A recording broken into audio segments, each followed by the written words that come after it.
my name is Ashwin. I am studying 6th standard.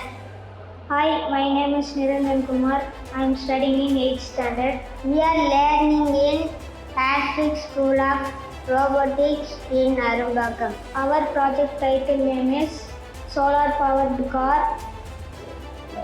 We are under Open Innovation category.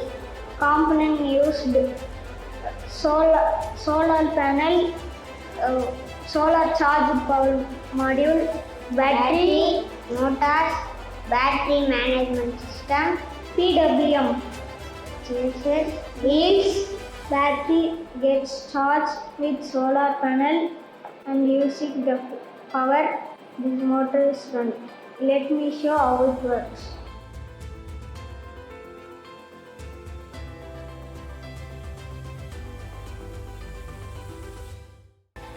As you can see, as adjusted power, the power is distributed to motors and hence the robot is moving forward.